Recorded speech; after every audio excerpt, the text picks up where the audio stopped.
Memang sepengetahuan saya belum pernah ada Polres yang mengungkap sampai ke pencucian uangnya. Oh, iya, iya. Lazimnya karena penyidikan tindak pidana pencucian uang itu agak rumit, jadi yang mengambil alih biasanya adalah Polda atau Mabes Polri. Waktu itu penyidik saya di Polres Pelabuhan Tanjung Priok juga sangat tinggi semangatnya, jadi alhamdulillah penyidikan tindak pidana pencucian uang dari sindikat narkotika lintas negara itu bisa dinyatakan lengkap oleh jaksa penuntut umum, dapat P21 dan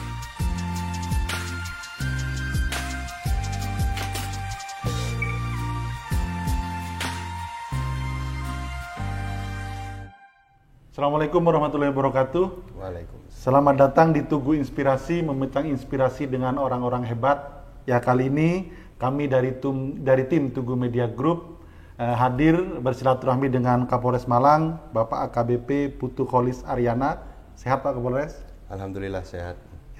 Ya, kita ingin membahas tentang hal yang ringan-ringan lah dengan Kapolres. Jadi kalau di luar sana berita politik cukup panas, ya kita ingin menetralisir itu dengan obrolan yang ringan-ringan. Ya, kita akan berbicara soal kepemimpinan, soal pengalaman beliau di menjadi polisi dan lain sebagainya. Pak Kapolres, mungkin bisa dijelaskan secara singkat sejarah hidup Pak Kapolres, mungkin dari kecil hingga menjadi Kapolres hingga saat ini. Silakan Pak Kapolres.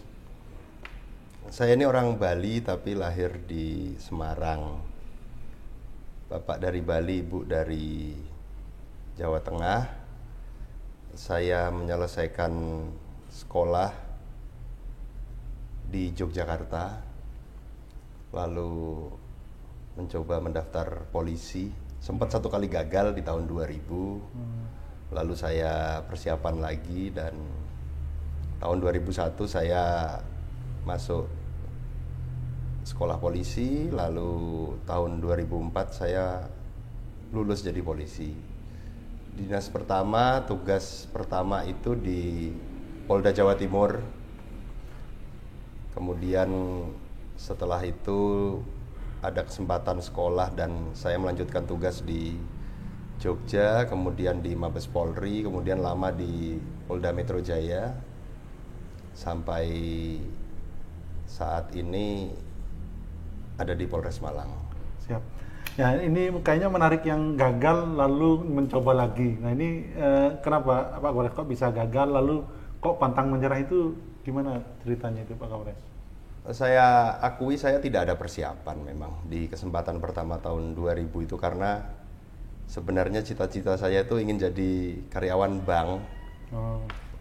Tapi setelah saya pikirkan kembali dan saya lihat kegagalan saya itu karena faktor usia yang belum mencukupi, karena saya masih berusia 17 tahun waktu mendaftar pertama dan syaratnya waktu itu 18 tahun. Jadi saya mencoba di tahun berikutnya dengan persiapan yang lebih baik. Artinya memang 1 tahun jeda waktu untuk mendaftar berikutnya itu saya manfaatkan betul untuk mempersiapkan diri, ya fisik, ya kemudian mempelajari hal-hal yang nanti akan dites pada saat masuk ke polisi. Siap. Nah, ini lalu kok bisa berubah itu karena pengaruh orang tua? Kalau nggak salah kan orang tua juga perwira juga polisi ya, purnawirawan sekarang. Itu apa ada pengaruh dari orang tua atau memang berubah itu karena apa Pak Kapolres ya? Dari karyawan bank menjadi polisi? Ya namanya anak muda mungkin masih mencari jati diri ya, jadi sempat ada galau-galaunya lah gitu.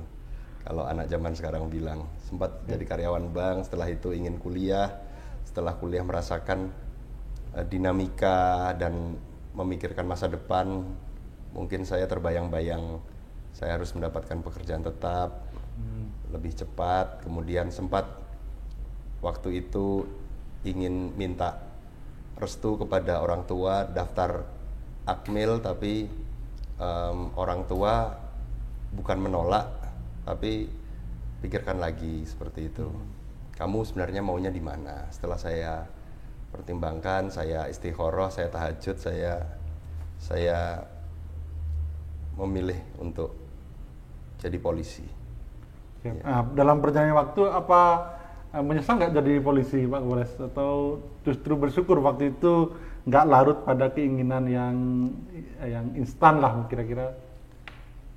Apapun yang terjadi di kehidupan saya wajib bersyukur kepada Allah Subhanahu wa taala. Namun saya hanya berpikir realistis, saya ingin bekerja dan saat ini saya jadi polisi, ya saya jalani begitu saja kira-kira. Siap. Iya. Oke, sekarang kita beralih ke karir sedikit soal. Berdasarkan riset yang saya baca, Pak Kapolres itu kan sempat terlibat penangkapan buron Joko Chandra pada tahun 2020. Bapak ikut serta dalam tim gabungan yang dipimpin Bapak Listio Sigit yang sekarang Kapolri. Nah, itu bisa diceritakan. Momen itu kan menjadi perhatian nasional juga, Kapolres. Ya, sangat rumit kasusnya memang, karena di satu sisi ada kegaduhan waktu itu, di satu sisi Joko Chandra ini merupakan salah satu buronan besar yang memang sedang diburu oleh seluruh aparat di Indonesia. Lalu juga usia buronannya kan sudah puluhan tahun, sehingga pada saat itu kebetulan saya bertugas menjadi stafnya Pak Kabareskrim. Saya menyaksikan betul bagaimana Pak Kabareskrim beserta tim yang dibentuk oleh Bapak Kapolri ini bekerja luar biasa, bekerja pagi, siang, hingga dini hari, tidak mengenal waktu. Semua cara, semua kemampuan kita kerahkan agar bisa memenuhi harapan masyarakat, Joko Chandra bisa tertangkap. Lalu hampir 1 bulan, kalau saya tidak salah ingat, kita bekerja intens, fokus ke upaya-upaya agar bisa menangkap Joko Chandra. Alhamdulillah waktu itu kita mendapatkan informasi dari kerjasama polis to polis dengan kepolisian di Raja Malaysia. Lalu tim berangkat. Waktu itu yang menjadi unik adalah ketika tim itu yang memilih Bapak Kapolri. Tim itu berangkat 8 orang, dipimpin oleh Bapak Kabareskrim, dan saya kebetulan yang berpangkat paling rendah pada saat itu. Berdelapan ini berangkat menuju Malaysia dengan kondisi status waktu itu Malaysia sedang ada gonjang-ganjing politik dalam negeri tentang pemerintahan Perdana Menteri Najib Razak.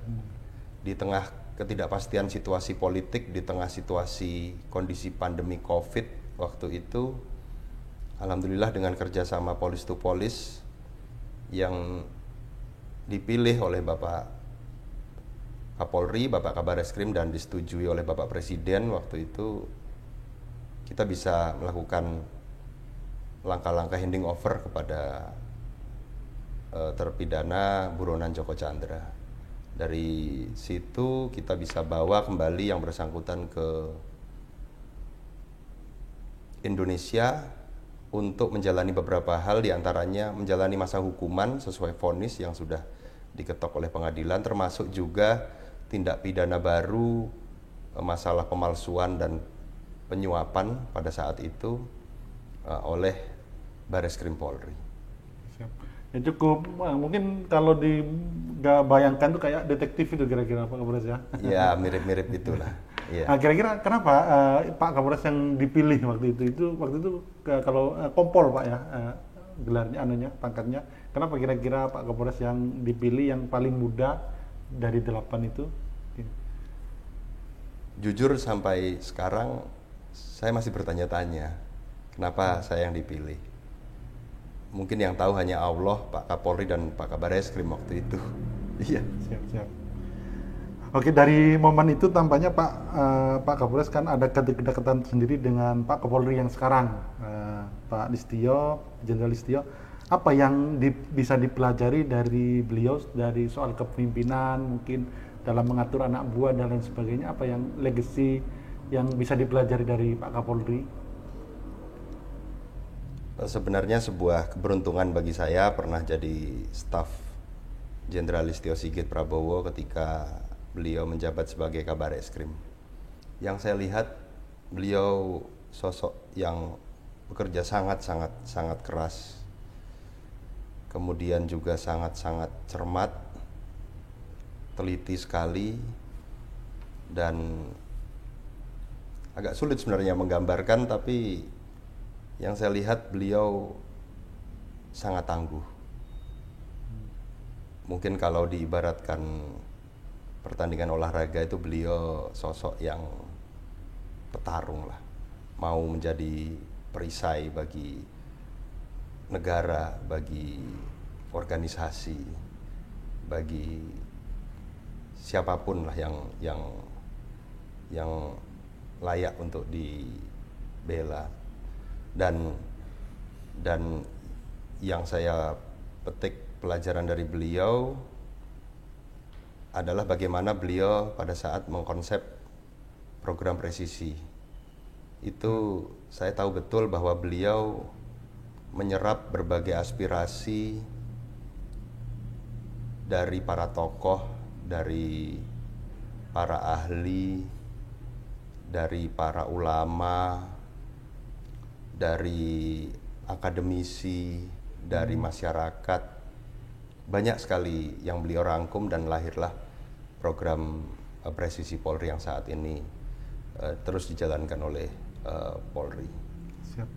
Nah, menarik yang soal ketangguhan itu, Pak Kapolres. Jadi kalau kata Pak Renal Kasali kan generasi sekarang itu seperti stroberi. Jadi enak dipandang, pintar, kreatif, cerdas, tapi mudah layu kayak buat stroberi. Nah, ketangguhan itu bisa dicontohkan seperti apa ketangguhan yang bisa dipelajari dari Pak Kapolri ini?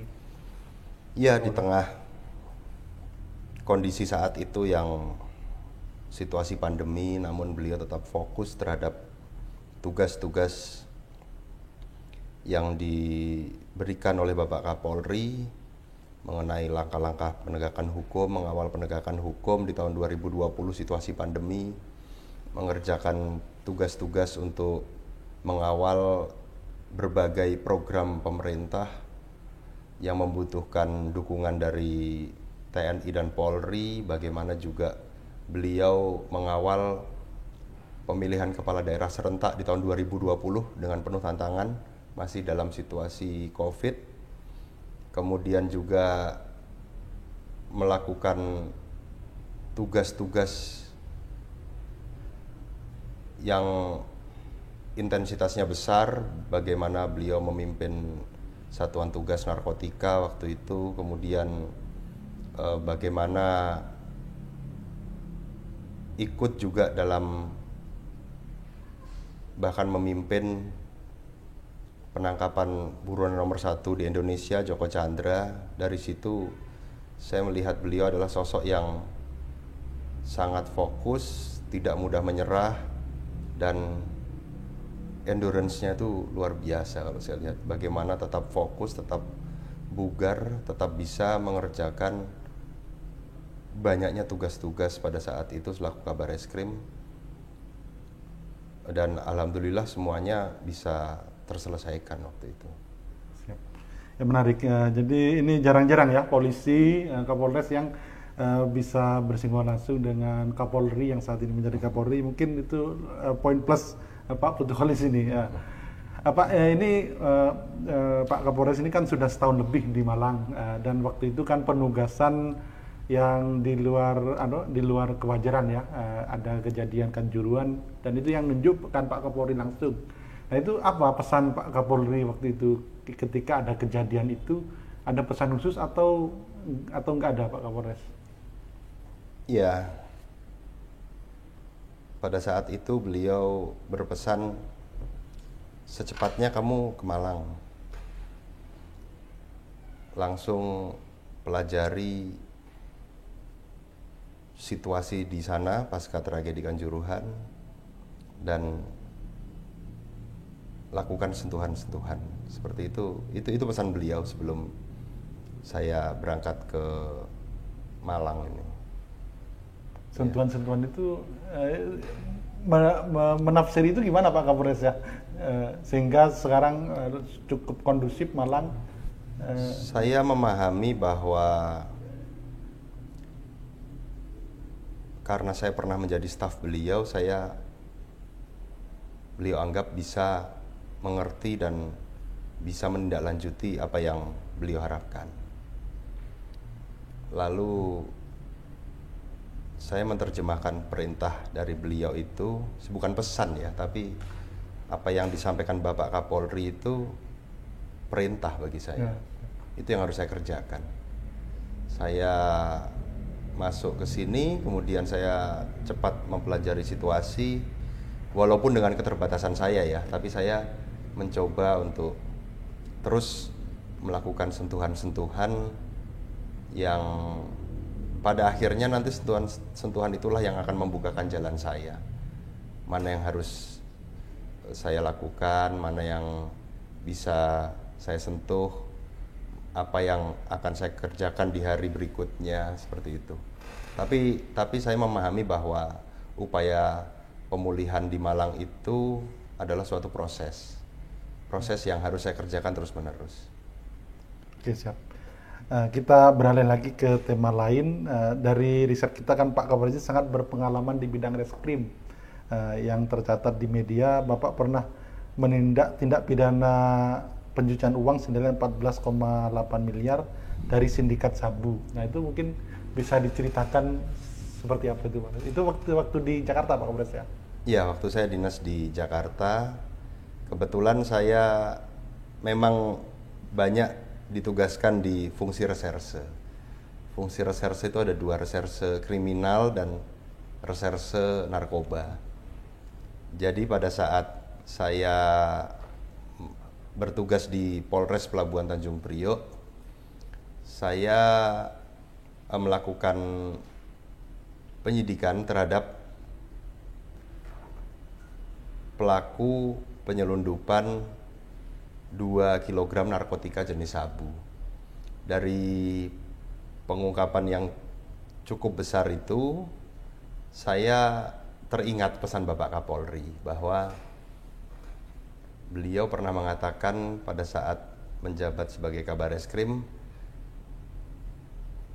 sindikat peredaran gelap narkotika ini jangan hanya dihukum pidana narkotika saja, tapi juga dilakukan penyidikan tindak pidana pencucian uangnya. Dari situ saya mencoba agak nekat, karena memang sepengetahuan saya belum pernah ada Polres yang mengungkap sampai ke pencucian uangnya. Lazimnya karena penyidikan tindak pidana pencucian uang itu agak rumit, jadi yang mengambil alih biasanya adalah Polda atau Mabes Polri. Tapi waktu itu saya yakinkan Satuan Reserse Narkoba Polres Pelabuhan Tanjung Priok untuk kita lakukan pengembangan kasus, tetapi tidak terfokus pada sindikat-sindikat lain yang terlibat dalam penyelundupan 2 kg narkotika jenis sabu itu. Tapi kita juga mengikat atau menjerat dengan tindak pidana pencucian uang. Dari situ ada komitmen kuat yang saya lihat dari anggota saya. Lalu kami mencoba berkomunikasi dengan PPATK waktu itu, dan alhamdulillah PPATK sangat welcome. Jadi penyidikan kami ini serasa dibantu oleh Polda Metro Jaya dan PPATK waktu itu. Kami banyak belajar dari penyidik-penyidik Polda Metro Jaya yang pernah melakukan penyidikan tidak pidana pencucian uang. Lalu data-data kami dapat secara lebih cepat dari PPATK dan kita bisa kembangkan sampai ke pencucian uangnya. Awalnya saya agak ragu, mungkin nanti opsi berikutnya ketika di tengah jalan penyidik saya mengalami kendala, saya akan melimpahkan perkara ini ke Polda. Namun waktu itu penyidik saya di Polres Pelabuhan Tanjung Priok juga sangat tinggi semangatnya. Jadi alhamdulillah penyidikan tindak pidana pencucian uang dari sindikat narkotika lintas negara itu bisa dinyatakan lengkap oleh jaksa penuntut umum dapat P21 dan lega sekali memang pada saat itu karena ternyata tidak ada ekspektasi apa-apa. Kita hanya ingin membuktikan bahwa kami dari Polres Pelabuhan Tanjung Priok bisa mengungkap tindak pidana pencucian uang di balik sindikat peredaran gelap narkotika. Itu luar biasa ya, karena biasanya pencucian itu kan identik dengan korupsi dan juga yang ditangani Polda ke atas gitu Pak Kapolres ya. Oke, selain itu di Tanjung Priok, Kapolres Polres Tanjung Priok itu kan kompleksitasnya kan sangat tinggi. Nah itu apa yang dilakukan Pak Kapolres di situ? Mungkin ada hal lain? Iya, pada saat saya bertugas di situ ada kejadian Bapak Presiden menelpon langsung Bapak Kapolri, ada dari pengusaha dan sopir truk itu mengeluhkan tentang pungutan liar yang ada di sekitaran Tanjung Priok. Dari situ kita bergerak masif, tidak hanya Polres Pelabuhan Tanjung Priok, namun Polres Metro Jakarta Utara, karena yang dikeluhkan itu juga di sekitarnya. Jadi kita sangat intens untuk pemberantasan premanisme itu, dan waktu itu Bapak Kapolda menurunkan tim untuk bisa mencari sindikasi dari pungutan liar yang ada di Pelabuhan Tanjung Priok, karena memang dari hasil penyelidikan kita rasakan itu sistematis. Jadi Polres Pelabuhan Tanjung Priok bergerak, Polres Metro Jakarta Utara bergerak, Polda Metro Jaya bergerak, sehingga penanganannya bisa lebih cepat dan lebih masif. Jadi tidak hanya di bawah tapi di atasnya juga bisa kita ungkap. Kebetulan juga saya pernah bertugas di Tanjung Priok sebelumnya sebagai Kapolsek. Jadi memang salah satu problematikanya pada saat itu benar yang disampaikan oleh Bapak Presiden bahwa pungutan liar, premanisme ini banyak sekali terjadi di daerah Tanjung Priok, karena kan kita tahu di daerah Jakarta Utara, pelabuhan itu kan konon kata sopir truk itu kehidupan keras lah seperti itu. Jadi memang tantangannya seperti itu di sana. Oke, menarik. Jadi bertugas di Tanjung Priok, di Pelabuhan Tanjung Priok, lalu di Malang dengan kondisi yang waktu itu agak crowded, itu kan perlu kepemimpinan yang kuat Pak Kapolres ya. Itu Pak Kapolres memaknai kepemimpinan itu seperti apa untuk bisa efektif menggerakkan anak buah dan efektif memimpin dan berprestasi, itu apa yang Pak Kapolres lakukan dari perspektif kepemimpinan ya? Sebenarnya kalau berbicara tentang model-model kepemimpinan, saya lebih cenderung ke model kepemimpinan yang adaptif sebenarnya. Atau mungkin sebagian orang bilang transformasional. Tapi saya mencoba mengikuti teori model kepemimpinan adaptif. Namun sejatinya saya ini kan di Polres kan di satu sisi pelaksana juga. Saya ingin membawa anggota saya di Polres ini, baik di Pelabuhan Tanjung Priok maupun di Polres Malang ini, bagaimana kita bisa konsisten mengawal seluruh kebijakan pemerintah, kebijakannya Bapak Presiden, kemudian menjalankan program-program presisinya Bapak Kapolri, dan menjalankan program-programnya Bapak Kapolda. Jadi itu yang sebenarnya saya kerjakan di masa kepemimpinan saya sekarang ya. Bagaimana program pemerintah mulai dari Bapak Presiden, Bu Gubernur, Bupati itu bisa saya kawal, bisa tereksekusi, bisa bermanfaat bagi masyarakat. Program presisi juga bagaimana kita kerjakan supaya kita bisa lebih menjadi polisi yang sesuai harapan masyarakat. Bagaimana juga semangat kerja, program kerja dari Bapak Kapolda itu bisa dipahami dan dijalankan oleh Polres Malang dan Polsek jajarannya itu. Oke, siap. Ya, menarik. Yang tadi soal kepemimpinan adaptif itu dan transformasional itu gimana Pak Kapolres? Maksudnya praktek sehari-harinya kalau bisa di-share ini kan kita salah satu program Tugu Inspirasi ini salah satu yang kita konsepkan soal kepemimpinan karena kalau kepemimpinan bagus di semua tingkatan kan pasti semua akan bagus kira-kira seperti itu. Gimana itu Pak Kapolres? Mungkin bisa di-share soal strategi kepemimpinan itu. Ya, model kepemimpinan yang adaptif ini saya lihat bagaimana kita bisa menjadi model-model pimpinan tidak hanya sebagai komandan tapi juga sebagai bapak, sebagai senior, sebagai teman kerjanya, bagaimana bisa memberikan solusi, bagaimana bisa mengerjakan tugas-tugas itu seperti falsafah Jawanya didikannya Ki Hajar Dewantara itu kalau saya lihat ing ngarsa sung tulodo ing madya bangun karso tuturi handayani ya, kurang lebih seperti itulah iya lebih kadang bisa bersifat fleksibel, kadang bisa memberikan sebuah ketegasan, kepastian, melindungi anak buah, menjaga dengan cara-cara yang tentunya sesuai dengan aturan. Bagaimana menciptakan Polres Malang yang bisa lebih memahami, lebih mendengar apa yang diharapkan oleh masyarakat. Gitu. Oke, menarik. Menarik. Jadi dengan seperti itu pemimpin berarti bukan tidak lagi kalau zaman dulu kan pemimpin itu kan dilayani. Kalau dengan sepola seperti ini jadi memimpin itu ya berarti melayani, kira-kira seperti itu Pak Kapolres ya?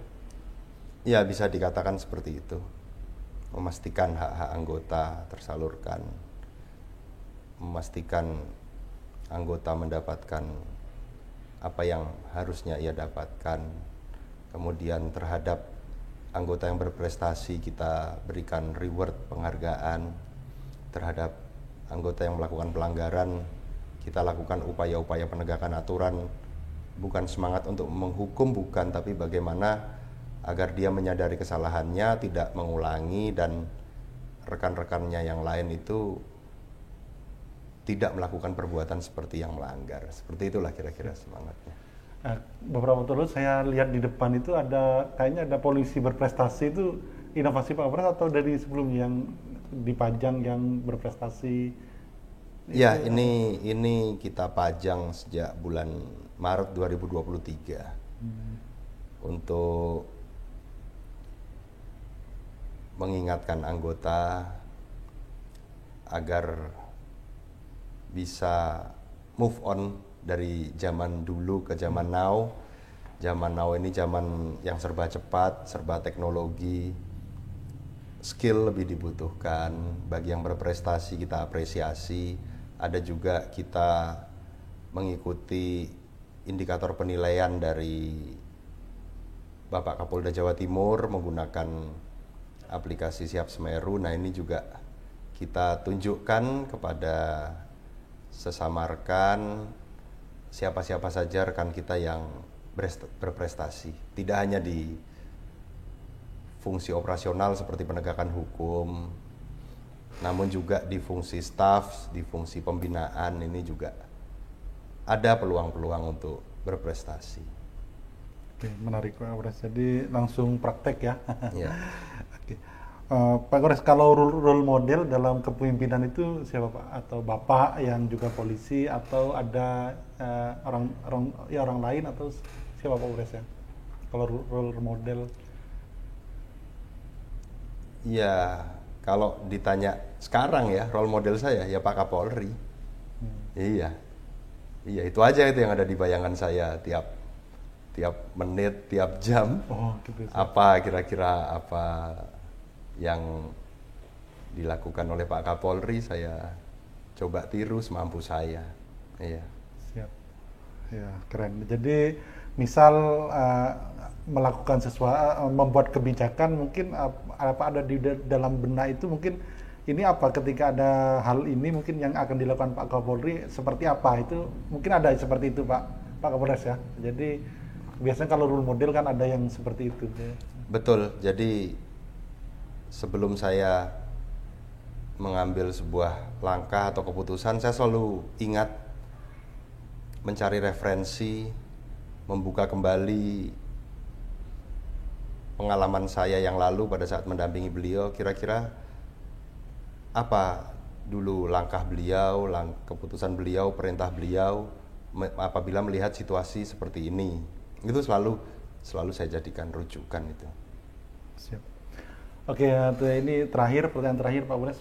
Ini kan pembaca kita, pendengar kita banyak yang anak muda yang sedang meniti karir, mungkin sama seperti Pak Kapolres dulu waktu gagal di pertama kali masuk Akpol. Nah, itu apa pesan bagi Pak Kapolres, bagi anak muda yang ingin menjadi polisi atau yang ingin sukses di bidang lain? Kira-kira apa pesannya Pak Kapolres?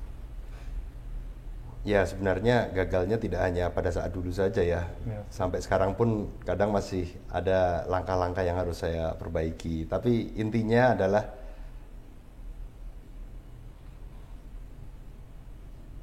jangan pernah menyerah. Ada dua hal yang selalu saya ingat ketika saya melakukan suatu pekerjaan, baik itu berhasil ataupun tidak, itu adalah berdoa dan berusaha. Itu dua prinsip yang saya pegang. Selalu berdoa, selalu berusaha sebaik-baiknya.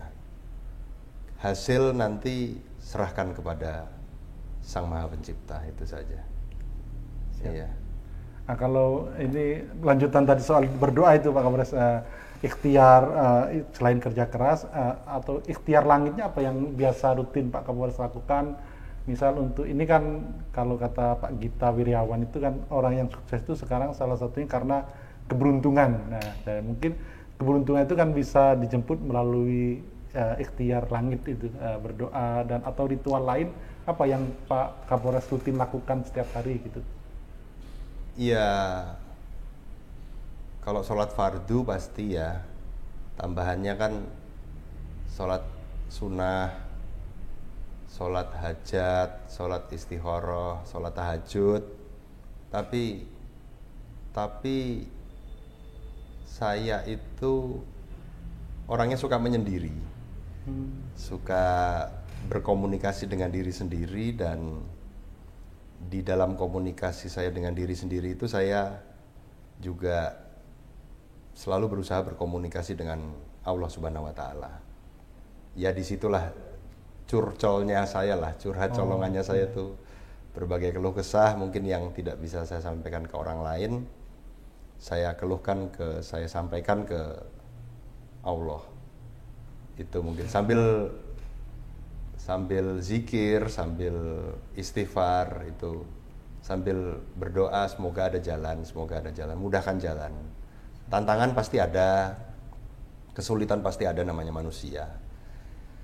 Tapi ya mungkin karena kebiasaan dari dulu ya, suka ngebatin, suka memendam gitu, jadi saya lebih intens berkomunikasi, berdoa dengan Allah itu pada saat menyendiri seperti itu. Menyendiri itu apa ketika ada masalah atau rutin setiap hari itu Pak Kapolres? Ya di waktu-waktu saya sendiri ya saya selalu berkomunikasi dengan diri sendiri. Iya. Mungkin kadang kan saya suka tidur larut, kadang jam 1, jam 2, jam 3 gitu ya. Pada saat malam hari begitu itu, merenung, memikirkan ke depan bagaimana baiknya gitu. Apa yang bisa dikerjakan ke depan? Apa sih yang sedang dipikirkan oleh Bapak Presiden sampai dengan Pak Kapolri, Pak Kapolda. Terus apa yang harus saya kerjakan, seperti itu. Ya. Mungkin kalau di tes psikologi Pak Kapolres ini introvert ya, mungkin ada sisi introvertnya gitu. Iya, itu staf saya mungkin yang tahu saya introvert atau tidak. Iya. Sama ini dari teman-teman wartawan yang identik dari Pak Kapolres itu ketika turun ke Kanjuruhan, yaitu mungkin bisa benar bisa tidak, yaitu sikap sabarnya. Nah itu apa benar Pak Kapolres memang sabar atau memang menahan?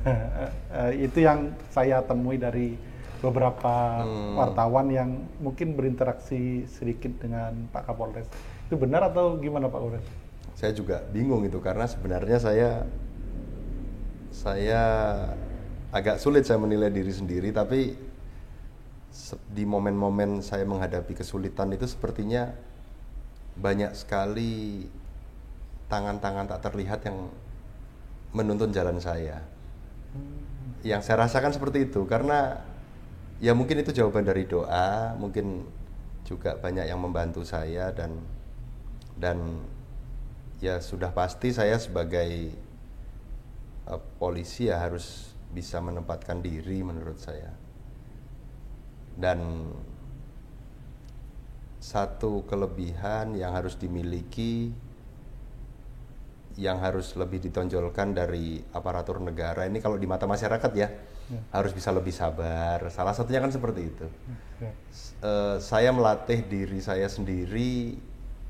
Masalah sabar ini kan masalah relatif, subjektif. Saya latih diri saya itu dengan banyak mendengar aja. Banyak mendengar masyarakat, dengar saja. Mendengar keluh kesah, mendengar masukan, mendengar cerita gitu. Saya jadi makin banyak tahu dengan banyak mendengar cerita. Itu memang perlu dilatih kesabaran itu, nggak bisa langsung tiba-tiba muncul itu Pak Kapolres. Yakin itu memang perlu dilatih Pak Kapolres ya? Iya, harus dilatih itu. Iya, harus dilatih. Kadang kan kita merasa bahwa jadi aparat itu dianggap tahu segalanya. Kadang juga karena kita merasa lebih tahu, kita motong pembicaraan masyarakat kan saya rasa yang begini-begini kan kalau sudah lama-kelamaan nanti terbawa. Tapi sedari awal saya mengingatkan diri saya sendiri, ya banyak mendengar gitu. Oke, siap. Luar biasa. Kalau mungkin ini bisa menjadi pedoman semua aparatur, polisi, TNI, ASN, mungkin akan luar biasa Pak Kapolres ya. Bagaimana masyarakat bisa terlayani dan menjadi aparatur itu juga harus melayani, kira-kira gitu Pak. Ya. Oke, ya kita banyak belajar malam ini dari Pak Kapolres AKBP Putu Kholis Aryana. Kita doakan semoga karir beliau terus menjulang. Kita doakan bahkan sampai Kapolri, insyaallah, amin. Ya, amin. Dan ini kita terus terang ini saya banyak belajar, semoga teman-teman juga banyak belajar, apalagi yang soal kesabaran itu, karena ada satu cerita Nabi itu ditemui 3 kali sahabat, ternyata pesannya sama, yaitu jangan marah atau sabar. Ya, itu saja dari saya. Sampai jumpa di Tugu Inspirasi episode selanjutnya. Assalamualaikum warahmatullahi wabarakatuh. Waalaikumsalam warahmatullahi wabarakatuh.